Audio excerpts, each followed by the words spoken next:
Assalamualaikum warahmatullahi wabarakatuh. Yang kami hormati Bapak Firdaus Fajedi selaku dosen pengampu mata kuliah ilmu tasawuf dan teman-teman sekalian yang kami banggakan.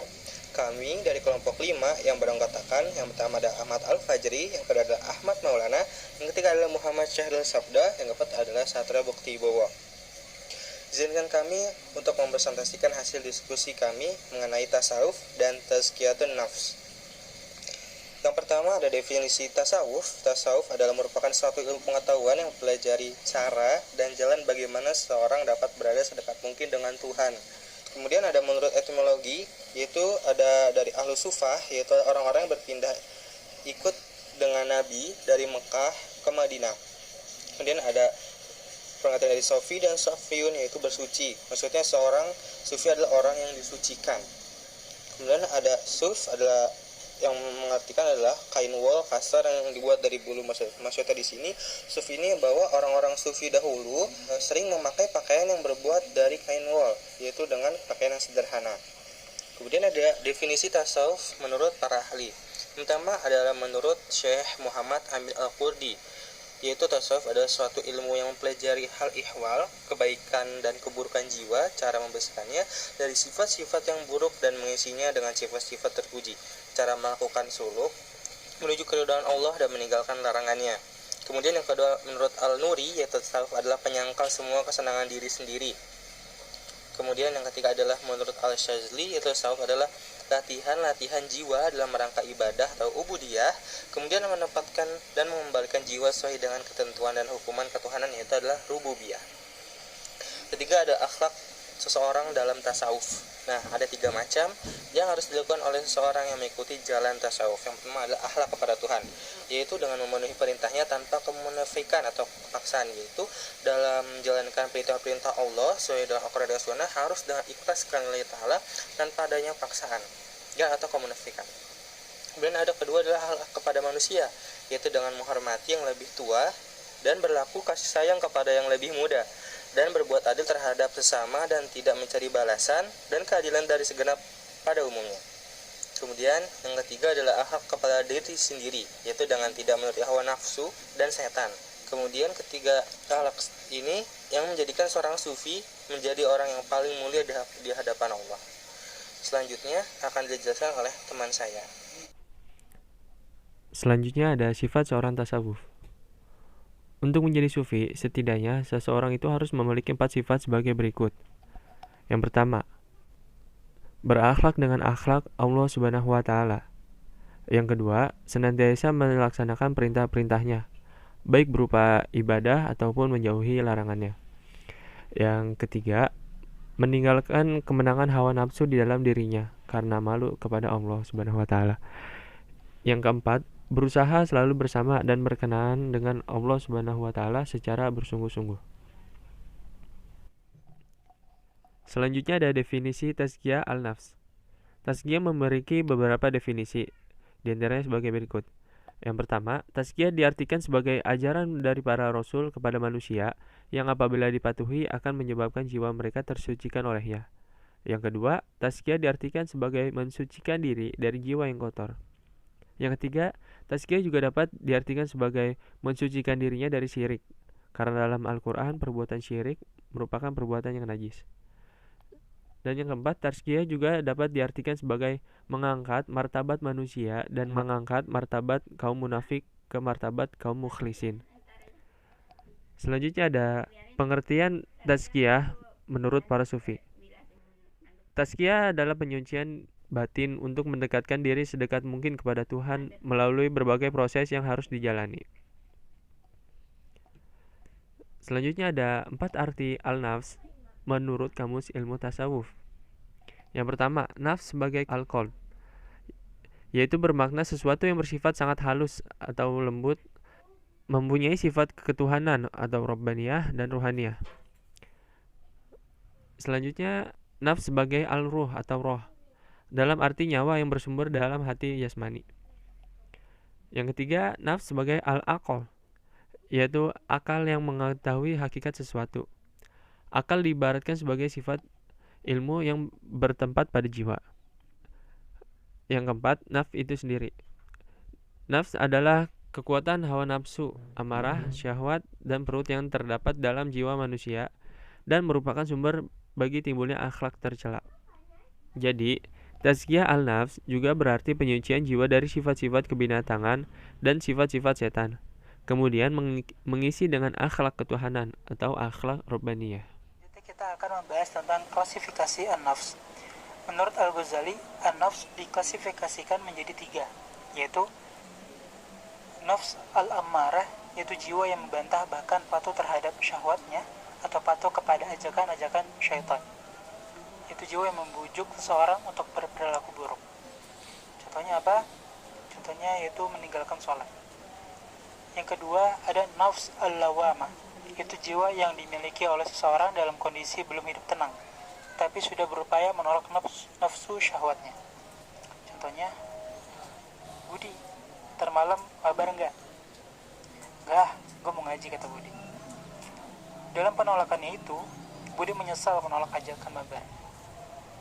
Nah, yang ketiga yaitu nafs al-mutmainnah, yaitu jiwa yang tenang. Yaitu jiwa yang dimiliki oleh orang dalam kondisi tenang dan mampu menepikan kesedihannya dalam menolak kehendak syahwatnya. Contohnya, Budi, termalam mabar enggak? Enggak, gue mau belajar.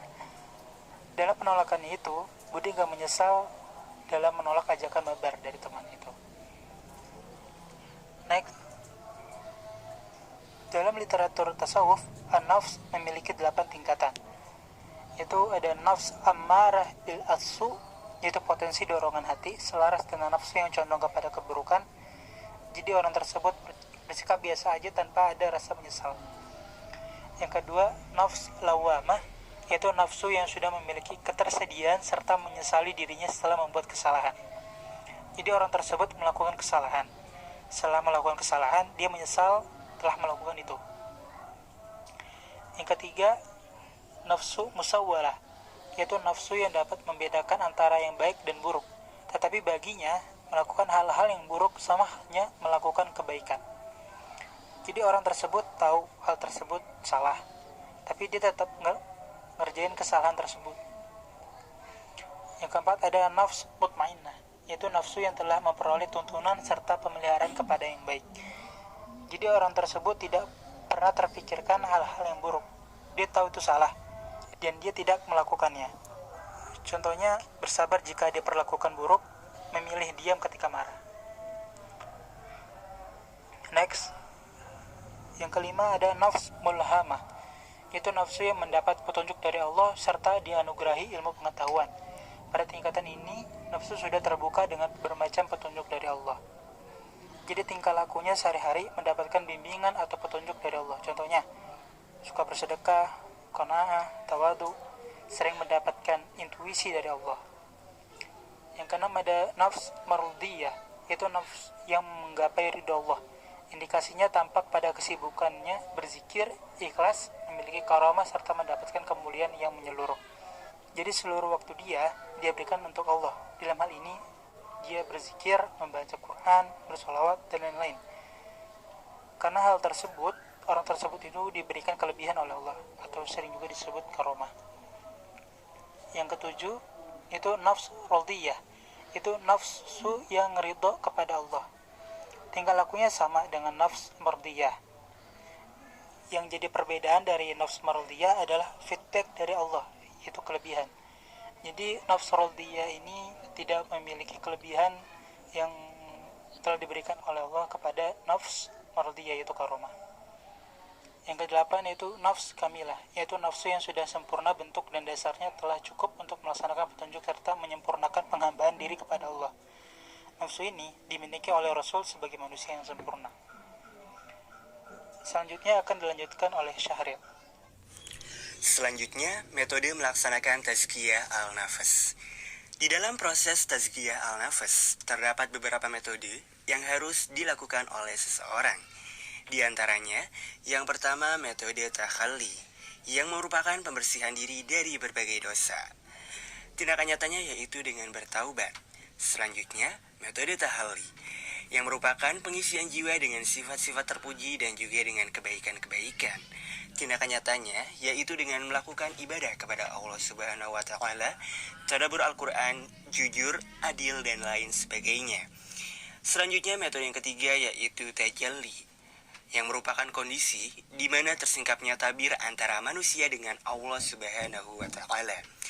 Apabila metode takhalli dan juga tahalli telah dilakukan secara sungguh-sungguh, maka akan tercapailah metode tajalli ini. Selanjutnya, ciri orang yang berhasil dalam tazkiyah al-nafas. Adapun ciri-ciri orang yang berhasil dalam melakukan tazkiyatun nafas, diantaranya khusyuk dalam sholatnya, senantiasa menjaga perbuatan dan perkataan, selalu menunaikan zakat, selalu menjaga kemaluan, senantiasa menjaga amanah, senantiasa menunaikan janji, dan senantiasa menjaga sholatnya. Baik, kesimpulan dari presentasi kelompok kami dapat diuraikan sebagai berikut. Tasawuf merupakan suatu ilmu yang mempelajari tentang bagaimana cara membersihkan hati, mengisinya dengan sifat-sifat terpuji melalui mujahadah dan riyadah, sehingga merasakan kedekatan dengan Allah Subhanahu wa taala dalam hatinya dan merasakan kehadiran Allah Subhanahu wa taala dalam dirinya, serta dapat melihat Allah Subhanahu wa taala dengan mata hatinya. Selanjutnya, orang yang menjalani tasawuf disebut dengan sufi. Sufi merupakan orang yang mulia. Untuk menjadi seorang sufi dan memasuki kehidupan tasawuf tidaklah mudah. Terdapat beberapa upaya yang harus dilakukan sebagai jalan untuk dapat mengantarkan seseorang agar memiliki hati yang bersih dari berbagai penyakit, serta suci baik zat maupun keyakinannya, yaitu yang disebut dengan tazkiyatun nafas. Dalam tasawuf, ada 3 macam metode dalam melaksanakan tazkiyah al-nafas, yaitu pembersihan diri dari dosa, kesalahan, tingkah laku, dan sebagainya yang disebut dengan takhalli, jiwa yang diisi dengan kebaikan-kebaikan dan sifat terpuji yang disebut dengan tahalli, dan tersingkapnya tabir antara manusia dengan Allah Subhanahu wa taala atau disebut dengan tajalli. Baik, berakhirlah sudah presentasi dari kelompok kami. Selanjutnya dibuka untuk sesi tanya jawab. Disilakan apabila ada pertanyaan untuk ditanyakan. Sekian dari kelompok kami. Mohon maaf yang sebesar-besarnya apabila terdapat kekurangan maupun kesalahan selama berlangsungnya presentasi. Terima kasih. Akhir kata, billahi taufiq wal hidayah. Wassalamualaikum warahmatullahi wabarakatuh.